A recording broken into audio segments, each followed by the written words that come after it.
What's up guys? Today we're going to do a quick and efficient 25 minutes full body handstand workout. Today's session is going to be separated in 3 different parts. First part is going to be a warm-up sequence. You can do this one straight away with me. From there, we're going to go into a more technical handstand part. I'm going to show you the exercises first before we then do them together. In this part, it's really important for me that you truly understand the small details of the exercises. So if you don't understand something, please head down to the comment section and ask all of your questions. For the third and last part, we're going to do a bit of conditioning. It's not going to be easy, but I promise you, I'll be there with you for every single set, for every single rep. So we're going to put in the work together, we're going to make those gains together. Today's workout is really all level friendly. No matter how good your handstands are, there's something that you can take away from this. All you need for today's workout is going to be an elastic. If you don't have an elastic band, small weights, water bottles, really anything that's going to weigh you down a little bit is going to work as well. And we're going to use a box. If you don't have a plyo box available at home, you can use a chair, a small bench, a coffee table, your couch, really anything to elevate your feet is going to work for us. Let's get started with the warm-up. I want you to grab the elastic and I want you to climb inside of it. Place it underneath your knees. Put the elastic inside of your hands, core engaged, back is straight. We're going to look up at the ceiling, put our hands overhead. Look past your hands towards the ceiling. Hands shoulder width apart, elbows are fully locked. And now against the pressure of the elastic, I want you to elevate your scapula, push out as tall as you can, reaching for the ceiling, trying to touch the ceiling, and you're going to pull your shoulders back down, keeping your back nice and straight. Push out as tall as you can, and you come back down. Keep your hands parallel to each other. Push tall, and back down. 3, we're already halfway there. Push out as tall as we can. Anterior deltoids touch the chin, and we pull back down. Push out tall, depress your scapula, and one last big elevation. And you're gonna stay up for 5, 4, 3, push as tall as you can. Come on, you got this. 1, and relax, good. Shake it out. Nice. We're gonna do one more of these with a slight twist to it. We're again gonna start with our hands overhead, pushing nice and tall. First things up, check that your elbows are locked, hands are shoulder width apart. Elevate your scapula, connecting the chin and the anterior deltoids. Now from here, I want you to draw a quarter circle, bringing the hands down in front of the body till about 45 degrees. Keep your scapula elevated, and we're going to bring it back up. Bring your hands down, 45 degrees. You don't have to come all the way to horizontal, and you come back up. Look at the ceiling the entire time. Bring the hands down, core is engaged, back up, we're halfway there. Push tall. Bring the hands down, resist, core is engaged, back is straight, back up. We're going to do 2 more. Bring your hands down, back up. One last one, stay in front for a moment, come back up, elevate as tall as you can, grab the ceiling, reach for the ceiling, elevate, elevate, and relax. Good, nice. This elevation that you're feeling just now, that's exactly what I want you to feel later in our technical handstand part. From here, you're going to grab the elastic, you're going to put it behind your back. Put your hands through the elastic so you can apply some pressure on your back. I want you to sit down, glutes on the heels. Hands in front of you on the floor. Now, start straight away with me. We're going to do a couple reps of the cat and cow exercise.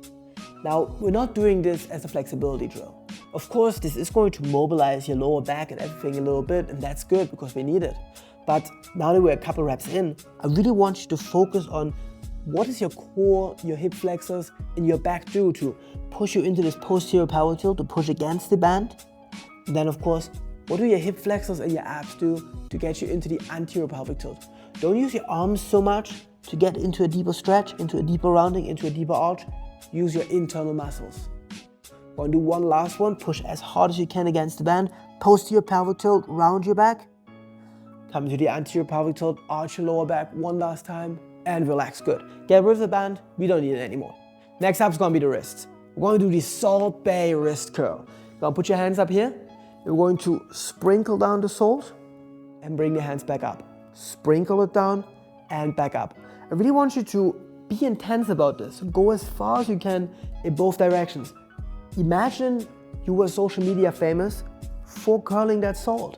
So, well, maybe for good food too, but you really want to take this serious as much as you can. We're gonna do 2 more. One last one. Then we're gonna turn it around. We're gonna stick with the topic of food. I'm gonna do Italian wrist curls. I don't know if you can tell, I am a little hungry.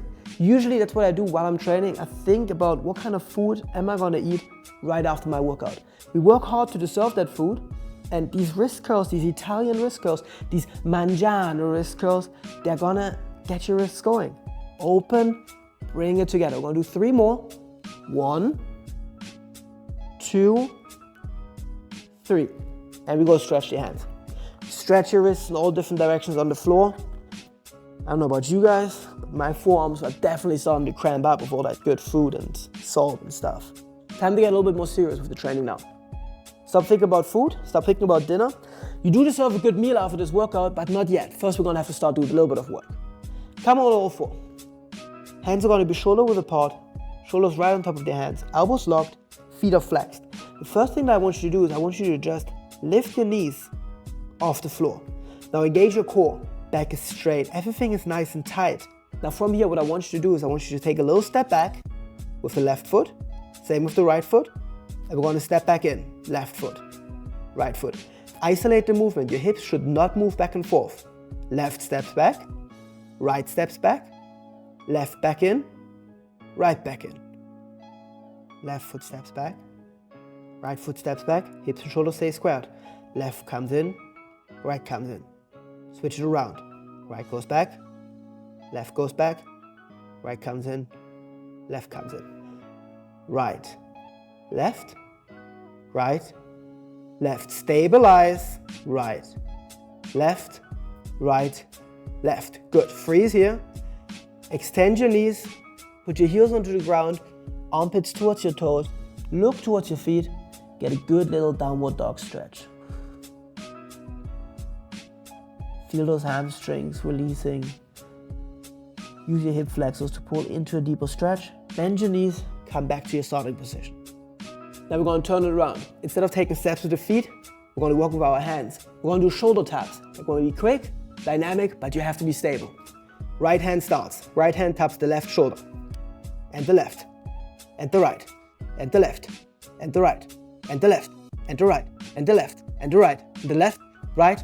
Left. Right, left, 3 more, 2, 1, back to the downward dog. Good stretch. Very nice. Back to your starting position. Back to the downward dog. Bend your knees, hover knees above the floor. Downward dog. Now I want you to imagine that you're a model at a Paris fashion show. And every time you get to this quadruple hold, it's basically a pose where the photographer is going to take a photo of you. Bend your knees, quadruple hold, bang, pose. Back to the downward dog. One more time, we freeze in the position and back to the downward dog. It needs to be a sharp freeze and then a melt into the downward dog. One more time. Sharp freeze, melt into the downward dog. One last time, sharp freeze. Now we're going to do almost the same thing, but I want you to tap your left foot with your right hand and we come back to this position and we freeze perfectly, super tight, super clean. Tap and freeze. Tap and freeze. Tap and freeze. Tap and freeze. Good.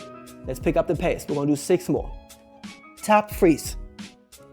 Tap, freeze. Tap, freeze. Tap, freeze. 2 more. Last one. Relax. Nice. Well done. I don't know about you. I'm pretty warm. Let's go grab our box, chair, whatever it's going to be. I'm going to meet you back here for the technical part. All right, first one up here is going to be the Handstand Walk. Please, really, let me show you the exercise first so you get all the technical details, and then we're going to do it together. You're going to start in a push-up position with your feet on the bench, chair, whatever you have. Elbows locked, hands shoulder width apart, core is engaged. The idea is that we're going to walk our hands towards the box, elevating the scapula fully here, looking at the hand. We're really going to practice what we warmed up earlier, and you're going to walk the hands back out. Now, if you have tight hamstrings, we don't want to make this a stretch. Open your legs slightly, bend your knees a little bit, and walk your hands in more towards a tuck position almost. You see, important for me is not that you come to this picture perfect L. That's not what this is about at all. What's important for me is that your hands, shoulders and hips are perfectly aligned. You need to use your muscles to pull your hips slightly towards the anterior pelvic tilt.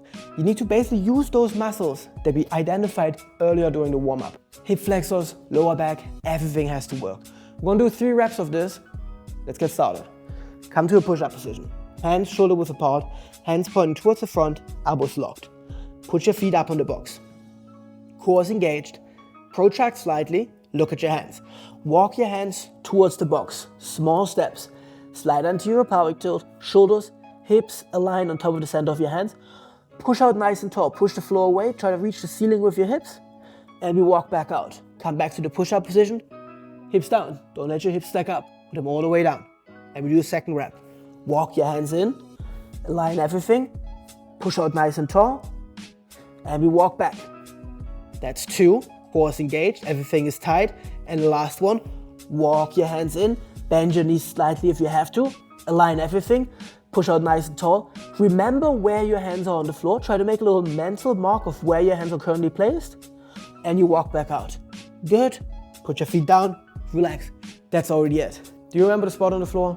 Because for our next exercise, the forearm stand, we're going to need precisely that spot. Let me show you what this is all about. You're basically going to put your forearms where you earlier put your hands. Feet are going to come on the box. Keep your knees bent because we're going for a tuck and not for an L. What's important here is that your head is not touching the floor. I want you to elevate your scapula and look at the floor. Basically get as much distance as you can between your nose and the floor. Now from here we're going to take 1 foot off the box, fully bend that knee. We're going to extend it up towards a straight handstand, align everything, elevate fully, and then we're going to bring it back down. Then we're going to switch to the other side. First the tuck, then straight up. Now as you come up here, focus on engaging your glutes to drive the heel back a bit. It's very common that we end up a bit piked, but you really need to bring the heel on top of the back of your head so you can load your hands with weight, elevate tall, and then come back down. Of course, you also want to make sure you don't bring this leg over too far towards the back. We're going to do 2 sets of this. We're going to do 1 rep per side.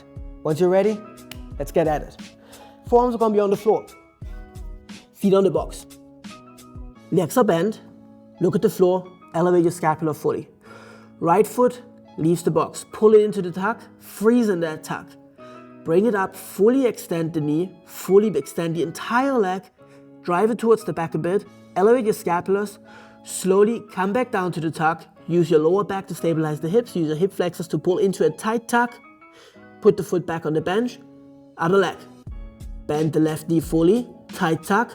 Extend it up. Drive it towards the back. Push out nice and tall. Pull it back down into a deep, deep, deep tuck. Use your hip flexors. Use your lower back. Put the foot back. Come back down. Ooh. All right. Not easy, eh? You thought because we're doing a forearm stand, it's going to be easier than a handstand, but really, it's almost harder. Truly elevating in the forearm stand is not easy. But if we do this one right, your freestanding forearm stand is going to become a piece of cake. You're going to load your hands with weight, you're going to take full control, and you are going to be the master of your forearm stand. And let me tell you, that's going to look super cool. Let's go for set number 2. Exactly the same thing. You now know what's coming, you have the coordination, you have the awareness. Let's do a really good job this time. Forearms on the floor, feet on the box. Knees stay bent. Fully elevate your scapula. Right foot leaves the box. Nice and tight tuck. Use your hip flexors to pull the knee towards the chest, but keep your lower back straight, or even a slight anterior pelvic tilt. Drive the leg up nice and slow. Fully extend the leg. Fully lock the knee. Point your foot. Elevate your scapula. Make sure you're perfectly aligned. Bring the knee back down. Hold the tuck for a moment. Switch legs. Left leg comes up. Push it all the way up. Bring it back down into a nice and tight tuck. Hold the tuck for a moment. Put your foot back down. Check one more time. Are you fully elevated? Is your scapula as tall as you can? And you come down. Hey, well done. Good job. Take a moment. Well, I'm going to show you the next exercise. We're going to go back on our hands. So we're going to be done with forearm stands for now. We're going to do an L handstand variation exercise. Look at this. We're basically going to start in this L that we prepared earlier. And now from here, what you want to do is you want to bend one knee into the tuck like we just did on our forearms. And then we switch legs. Come to the other tuck. And we again switch legs. What I want you to pay attention to is that we don't end up here. Shoulders are nice and open. hips driving into a slight anterior pelvic tilt, elbows are locked, and we push tall. Don't ever look at the box. That is completely cheating. Look at your hands and stay tall. If you're really good at this already, if you're quite comfortable on your hands, you can do a bit of a flying change. If not, just do a simple change like this. But what's important for me is that you don't do this. Keep this tension here, right? We prepared the coordination of this anterior pelvic tilt early on our knees. We warmed up our hamstrings with a couple of stretches. You have everything that you need to be excellent here. Now you just have to focus. Elevate your scapula, use your lower back muscles to stabilize the hips, and we switch legs. We're gonna do a total of 4 reps, 2 on each side for only 1 set, and we're straight away gonna move into conditioning. You ready? Put your hands on the floor. Still that same spot that you marked earlier. Feet on the box. Try to lock your knees if you can, fully straighten them. Bend your first knee into the tuck. Anterior pelvic tilt, push tall, weight into the fingertips, and we switch. Push nice and tall, don't collapse. And we switch again. Push tall, you're already halfway there. Switch, fully bend that knee, heel to the glutes, push tall, resist. Switch one last time, hold it, both feet back to the bench, push out tall one last time, come down, boom, shake it out. Well done. Take your well-deserved rest as I'm gonna explain to you the conditioning circuit. We're gonna basically combine all the things that you've learned today. We're gonna start in the push-up position, core is engaged, elbows are locked, hands shoulder width apart. We're gonna walk the hands into the L. Remember, if your hamstrings are tight, slightly bend your knees, that's completely okay. Now here we're gonna depress the scapula very gently, very slowly, very controlled, and we're gonna elevate fully as tall as we can, putting the anterior deltoids against the chin, and we walk back out to the push-up. Hold the push-up, everything nice and tight, shoulder tap, shoulder tap. That's 1 rep. Then you're gonna put your feet on the floor, lay on your stomach, hands next to your hips. Internally rotate your hands so your pinky fingers touch the floor. Externally rotate, squeeze your shoulder blades together, look up towards the ceiling, engage your back, lift as high as you can, and we come back down. Rotate, squeeze, lift, and back down. This is what we're gonna do. We're gonna do 4 times of that walk, lay down, 8 lifts. Straight back up, 3 times of that walk, lay down, 6 lifts. And one last time, 2 walks and 4 lifts. We're basically doing a little bit of a drop set. Every time we do 1 rep less, as we get a little bit more tired, keep the intensity high, keep the focus high, keep it tight, give it everything that we've got, and we earn that dinner that we dreamed about earlier. You ready? Let's get it started. Start in the push-up position. Hands shoulder width apart, elbows are fully locked. Protract slightly, core is engaged, everything is nice and tight. Put your hips down, not up here, keep them here. Walk your hands in, come all the way to the L. 1 little shoulder shrug, walk back out, hips low, shoulder tap, that's 1. Walk your hands in, shoulder shrug, walk back out, tap, tap. Walk your hands in, look at your hands, look at the floor, hands shoulder width apart. Shoulder shrug, elbows stay locked. Walk back out, tap, tap. Last one for now. Walk your hands in, shoulder shrug. Walk back out, hips low, don't keep your hips up. Tap, tap, feet on the floor, hands next to the hips. Rotate forward, externally rotate, squeeze and lift up. 1. Squeeze and lift up. 2. Rotate your hands as far as you can, lift as high as you can. 3. 4, knees are locked. 5, look up at the ceiling. 6, 2 more, you got it. 7, and 8. Good, relax. Back to the push-up, let's go. You gotta see the good thing. I know it's starting to burn, but you gotta see the good side. It's gonna be 1 rep less each time. Walk your hands into the L. 1 little shoulder shrug. Walk back out. Tap, tap. Walk your hands in. 1 little shoulder shrug, keep your elbows locked. Back out, core, tap, tap.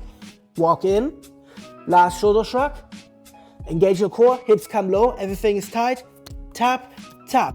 Put your feet on the floor, lay down on your stomach. Hands next to the hips. Internally rotate your hand, externally rotate, squeeze together, look up towards the ceiling. 1. Back down. Squeeze, look up. 2. And 3, 4, let's go 2 more, lift as high as you can, 5, 6. All right, last round, best round. Come on, 2 reps, you got this. Starting to push up. I know it's starting to burn, elbows are locked, hips are low, core is engaged. Walk your hands in, look at your hands, align everything, 1 little shoulder shrug. Boom, walk back out, tap, tap. Walk your hands in, look at your hands, sink into your shoulders, push out as tall as you can, walk back out, make sure your hips are not high, put them low, slight posterior pelvic tilt, even everything's engaged. Tap, tap, let's go. Feet on the floor, lay down. 4 more and we're done. Rotate, squeeze, lift up. 1. Rotate, squeeze, lift up. 2. And 3. Last one, best one, come on. Squeeze, squeeze, squeeze as high as you can. 4. Woo. Relax. Hey, that's it. Well done. Just like that, 25 minutes, efficient handstand workout. Good job. We warmed up well, we repaired the body, we did some technical refinements, and we did a good little conditioning circuit. I'm proud of you, and you should be proud of yourself. If you want to start taking your handstand training more serious, make sure you follow the link down in the description below. Work your way through the in-depth customization and request your free customized handstand workout right now into your inbox. Depending on your current level, this workout or one similar to this one, you should be doing about 3 times per week. Aim for every second day, half an hour on your hands, and you're gonna see 4 to 6 weeks from now, the entire world's gonna look different. Thank you so much for training with me. Thank you for suffering with me, and I'm gonna see you next time.